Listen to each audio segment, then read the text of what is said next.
Bom dia, tudo bem? A mensagem que Deus colocou para mim hoje, ela diz assim: toda profecia serve para medir nossa fé e a nossa confiança no Senhor.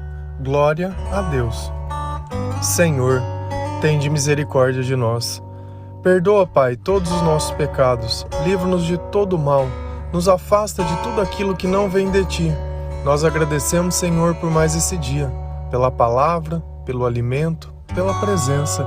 Aceita, Senhor, essa nossa oração, esse nosso louvor, pois nós Te amamos, bendizemos, adoramos. Somente Tu é o nosso Deus e em Ti confiamos. O que é um profeta? Um profeta é uma pessoa que envia recados a mando de Deus. Só que esse recado, normalmente, são coisas que estão no futuro, para que todo mundo saiba que é pelo Senhor que aquelas coisas aconteceram. Porém, nos dias de hoje, existem muitos falsos profetas, porque a gente acha que porque uma pessoa fala um versículo da Bíblia, ou porque essa pessoa está dentro de uma igreja, a gente acredita que aquilo venha de Deus. Mas não, essa capacidade de fazer o presente acontecer exatamente aquilo que foi dito, há muito tempo atrás, é algo que somente Deus pode fazer. Então Deus ele acaba revelando os seus planos para que as pessoas elas possam crer nesse Deus. E esse é o motivo que existem milagres também. Eu já vi diversas pessoas questionando por que não existe mais tantos milagres como tinha antigamente na Bíblia. Esse período de grandes milagres, eles aconteciam para que o povo poderia, tivesse a oportunidade de ter mais intimidade com Deus e ver realmente o Senhor agindo. Quando Jesus ele veio nos visitar, todo lugar que ele passava, grandes milagres aconteciam. E ele deixou muito bem claro, porque tinha vezes que pessoas da igreja daquela época vinham até ele, não para ver e reconhecer quem ele era, mas para colocar ele à prova e achar um motivo para condená-lo. E assim eles o fizeram. E Jesus ele falou assim: olha, o último milagre que vocês vão ver é o milagre de Jonas. O milagre de Jonas é o milagre da baleia. Quando Jonas ele estava fugindo do seu chamado, ele estava dentro de um navio e veio uma grande tempestade e as pessoas daquele navio começaram a orar a Deus, cada um ao seu Deus, e o capitão do navio encontra Jonas dormindo no fundo do porão e pergunta para ele, fala: Jonas, por que você está dormindo? Por que você não está ajudando a gente a orar? Ele falou: Deus ele está bravo comigo. Então eu acho melhor vocês me jogarem no mar, que essa tempestade ela vai se acalmar. E nesse instante que eles jogam Jonas ao mar, o Senhor envia um grande peixe, não sei se é uma baleia, não sei qual a natureza da criação, mas esse peixe ele pega Jonas e durante 3 dias ele fica dentro da boca desse peixe e depois ele é jogado na praia onde ele deveria ter ido. Então quando a gente olha essa passagem referente a Jonas, parece o maior absurdo do mundo. E é justamente isso. Dentro da nossa insignificância e da nossa falta de sabedoria, nós queremos medir o que é possível ou não. E aí que abre uma brecha muito grande. Quantas vezes você não pediu um sinal para Deus dizendo: olha, Senhor, se acontecer esse tipo de coisa, se me dá um sinal que eu vou fazer. E a gente começa a pontuar aonde Deus pode agir ou não e a forma que Ele deve agir para que nós possamos acreditar. E dessa forma, você sabe o que acaba acontecendo? Eu acabo alimentando toda a falsa profecia. Eu acabo deixando que o mal ele preste atenção naquilo que o meu coração pode se corromper, e a partir do momento que eu recebo aquilo, eu me corrompo. Por quê? Porque aquilo não veio de Deus, mas é como se fosse uma barganha. Você já viu que a gente, em alguns filmes, a gente olha e fala assim: vendeu a alma pro diabo. E é justamente isso, é trocar algo desse mundo por algo que duraria uma eternidade. Se a gente ir lá em Deuteronômio 13, versículo 1 e 2, a palavra do Senhor ela vai dizer assim: se aparecer no meio de vocês um profeta, ou alguém que faz predições por meio de sonhos, e anunciar a vocês um sinal miraculoso ou um prodígio, E se esse sinal ou prodígio de que ele falou acontecer e ele disser, vamos seguir outros deuses que vocês não conhecem e vamos adorá-lo. Então o que essa passagem ela está falando? O que Deus está nos alertando? Que pode aparecer no meio de nós pessoas que vão se dizer ser profetas, que vão fazer adivinhações por meio de sonhos ou anunciar algum sinal de alguma coisa que pode acontecer. E depois que isso acontece, realmente aquilo que ele disse aconteceu. Agora nós vamos entender a segunda parte, que é a mais importante.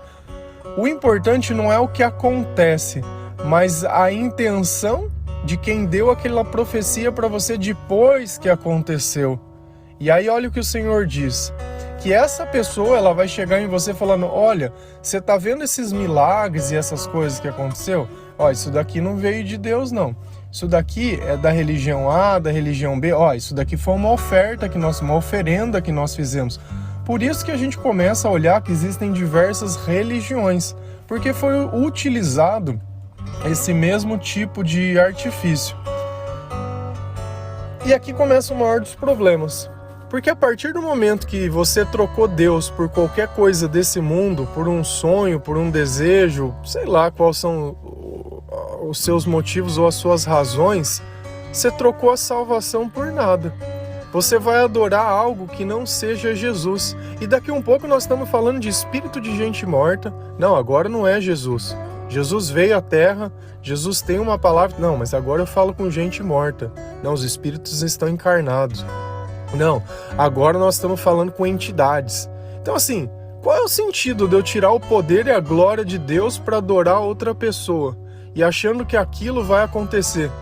Nesse período que nós passamos de eleições, de coisas, quantas macumbas nós não vimos em tudo quanto é tipo de lugar? Se isso fosse realmente a essência de tudo, o Bahia, time de futebol lá de cima, seria campeão de todos os campeonatos, porque, e eu não tô julgando quem faça, você tem o direito de fazer o que você quiser, mas eu não sou obrigado a acreditar no que você acredita, e nem você é obrigado. Para mim, eu acredito em Deus, e na palavra de Deus ele diz que isso iria acontecer. E agora você pode estar se perguntando, mas se isso não vem de Deus, por que ele permite que isso aconteça? Exatamente. Deuteronômio 13, versículo 3. Não deem ouvidos a palavras daquele profeta ou sonhador. O Senhor, o seu Deus, está pondo vocês à prova para ver se o amam de todo o coração e de toda a alma. Olha, Deus primeiro disse, olha, vai acontecer isso. Olha o que essas pessoas vão falar. E agora eu vou te dizer a razão por que isso acontece. Então, muitas das coisas que acontecem na nossa vida, não é porque Deus está omisso, mas porque Deus quer ver o que está dentro do nosso coração. Ele está nos pondo à prova, para ver até onde vai o nosso amor e até onde vai a nossa confiança. Então se até o dia X não acontecer, é porque Deus não quer. Quem que, de novo, toda vez eu pergunto a mesma coisa. Quem que é você para querer colocar data nos planos de Deus? Quem que é você para querer dizer que Deus é ou não é, se ele tá ou se ele não tá? Aqui ele deixou uma coisa muito bem clara. As pessoas que fazem essas visões e têm esses sonhos, foi o Senhor que deu a eles. Só que a intenção dessas pessoas está errada. Então, por causa da intenção errada dela, quem receber isso também vai para o lugar que está errado. Se você notar, eles querem tirar a glória de Deus e colocar a glória neles. Sabe, todas as vezes eu converso com todas as pessoas. Eu não me sinto nada do que eu sou, teoricamente, se eu fosse me qualificar pelas coisas que eu faço. Então assim, eu não me sinto religioso. Me sinto um cristão. Me sinto uma pessoa que lê a palavra de Deus, que tem temor ao Senhor. E isso para mim basta. Eu não preciso me rotular. Porque toda vez que eu me rotulo, eu acabo me encaixando num conjunto de coisas. Tem gente que faz profecia, vai lá e fala, olha, o Senhor está me revelando que você vai ter um assalto, que vai ter não sei o que, bibibi, aquele monte de desgraça. Aí não acontece. Aí a pessoa vem e fala, tá vendo? Foi livramento, eu que dei o livramento pra você. Você viu que ia acontecer tudo isso? Que maluquice. Nós nunca vamos ganhar desse jogo desse jeito. Nunca. Por quê? Porque as duas opções é a pessoa que vai dar. Não tem jeito de você ganhar. Agora, se você já tá fragilizado, se você já tá desacreditado, desenganado, sozinho, talvez isso faça total sentido. E aí você cria dependência dessa pessoa. E aí, na hora que você vai orar, na hora que você vai numa igreja ou que você pede uma oração, você acaba conversando com uma pessoa. E a primeira coisa que você fala é a coisa que você veio buscar. Se Jesus te pergunta que milagre que você quer, você não vai contar a tua vida para ele, você vai falar o milagre que você quer. Então, quando você chega em muitas igrejas, no começo já, eles perguntam, você tá vindo buscar o que aqui? Coloca num papelzinho. Você acha que quem lê aqueles papelzinhos? É o cara que vai pregar e fica fazendo revelação lá no meio. Sabe, é umas maluquice tão grande, que às vezes a gente nem percebe. E tudo isso está acontecendo, esse circo, né? Esse circo acontece perto de nós, justamente para que Deus possa ver se qualquer besteira tira a cruz das tuas costas, que qualquer tolice serve. Onde você já viu uma Bíblia tão rica de palavras que nem nós temos a nossa, com tanta sabedoria, com tantos exemplos e mais, não é uma história. O único que não tem um túmulo nesse mundo é Jesus Cristo. Todos os outros, todas as outras religiões, de todas as outras coisas, seja lá o que for, todos os profetas dele, todos os deuses dele estão enterrados aqui. O nosso não, o nosso está com o nosso Deus Pai. E aí lá em João 4, versículo 1, a palavra do Senhor ela diz assim: Amados, não creiam em qualquer espírito, mas examinem os espíritos para ver se eles procedem de Deus, porque muitos falsos profetas têm saído pelo mundo. Não é um, não é dois, não é três, são muitos. E de novo nós voltamos no Espírito. É sempre o Espírito que vai nos influenciar. Por isso Deus, de novo, vou repetir uma coisa que eu já disse, Ele pede para nós amarmos as pessoas que nós gostamos e a que nós não gostamos. Por quê?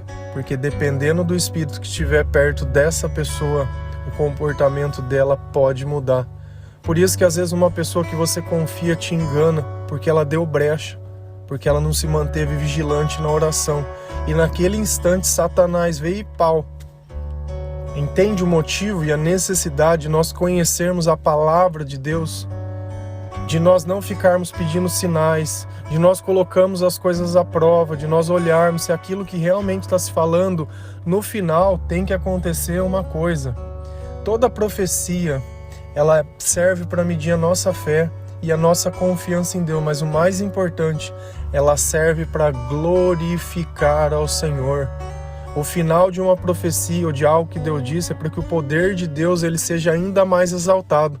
Então, quando nós contamos algo antes, que Deus colocou dentro do nosso coração, é justamente para isso, para que quando acontecer, o nome do Senhor seja exaltado, para que ninguém possa duvidar que aquilo foi realizado por Deus. Só que depois que se realiza, nós precisamos ver como o profeta ele vai capitalizar com isso. Nesses períodos, diversos profetas aparecem, ficam dando lá prazo, data e soluções, e Deus isso e Deus daquilo. Só que se a gente olha a vida passada da pessoa, ela não está refletindo sobre a luz de Deus. Ela não está de acordo com aquilo que o Senhor espera que nós façamos. Claro, todo mundo é pecador, todo mundo tem direito de se arrepender, todo mundo tem, mas uma pessoa que já se intitulava pastor antes, cometer erros primários de algumas coisas, não tem sentido. E aí você olha a vida da pessoa, ela está sempre se capitalizando em cima disso. Né? Faz uma profecia, se acontece, se lança para vereador, se lança para político, se lança para isso, ou faz alguma coisa. E sempre está ligado a interesses desse mundo, que sejam financeiros. Nunca é para Deus, sempre é para a igreja. Você já percebeu isso? O dinheiro não é para Deus, é para a igreja. Deus não precisa, toda a prata e todo o ouro é de Jesus. Aquilo que Jesus precisa, Ele provê. Quando Ele precisou fazer uma ceia, Ele diz, nós vamos fazer uma ceia na sua casa. Tranquilo. Quando Ele precisou de um jumentinho, nós vamos pegar o teu jumentinho. Deus, Ele tem autoridade sobre as pessoas que são dele para conseguir o que Ele precisa. Ele não precisou ficar fazendo, tá vendo? Fui eu que fiz aquilo lá, hein? Você me arruma aí, cara. Você tá... Olha as coisas que eu já fiz. Você sabe quem que eu sou? Você imagina Jesus chegasse em algum lugar e as pessoas questionando, Ele falou, você sabe quem eu sou? E não é o normal disso? da gente querer impor o nosso cargo, a nossa função, quantos aceitam o título de não ser nada? Eu não sou nada, não sou nada. Tudo que eu tenho é graças a Deus. Não sou juiz, não sou médico, não sou doutor, não sou nada. Sou apenas um adorador, que adora ao Senhor em espírito e verdade. E esse título me cabe tão bem, porque quando a gente chega num lugar onde ninguém é nada, todo mundo é alguma coisa. E quando todos nós somos nada, o Senhor pode ser quem realmente Ele é. E isso é o importante de tudo. Às vezes nós queremos ficar lá discutindo e debatendo, mais bonito, mais feio, mais isso, mais nada. Perante a Deus nós somos todos iguais. E essas profecias, elas vão ser reveladas às pessoas.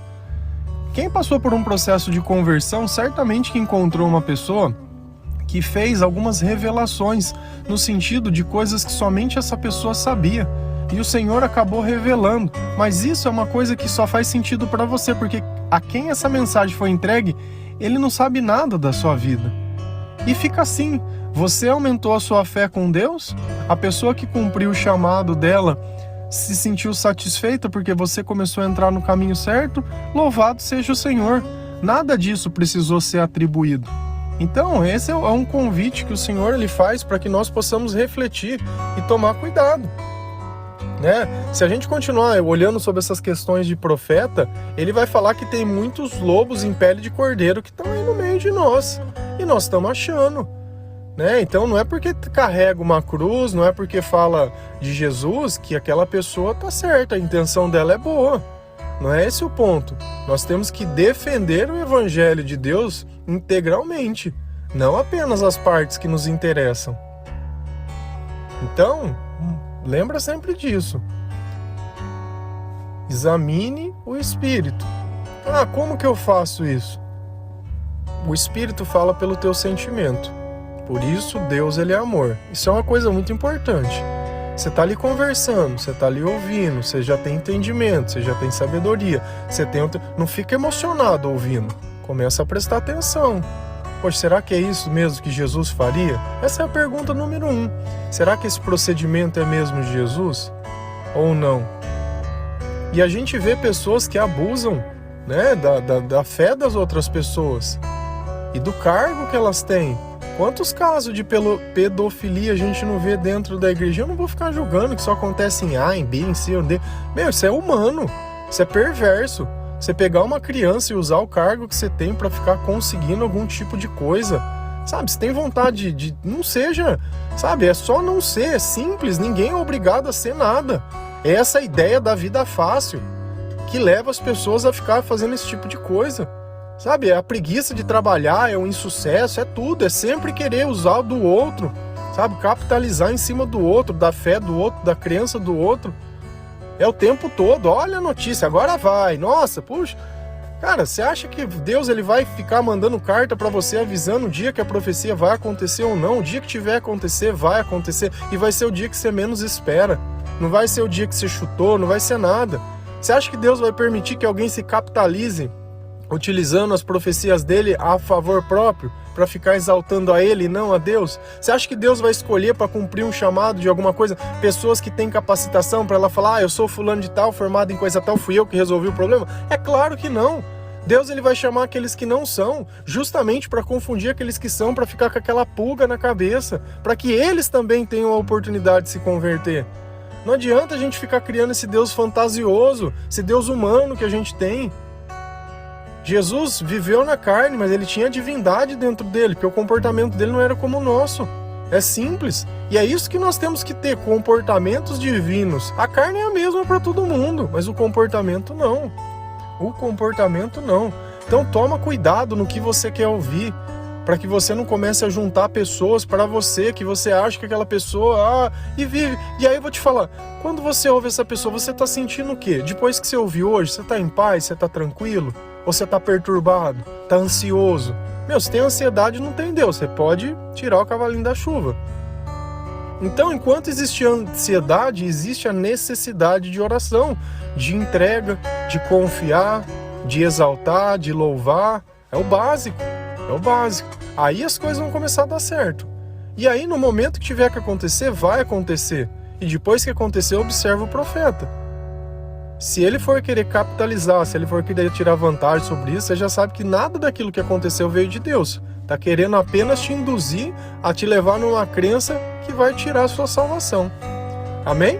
Que Deus abençoe cada um de vocês, que o Senhor possa tocar a sua família, a sua casa, que Deus possa te dar paz, tranquilidade, que nós possamos ser provados sim e continuar adorando e louvando ao Senhor. E o mais importante,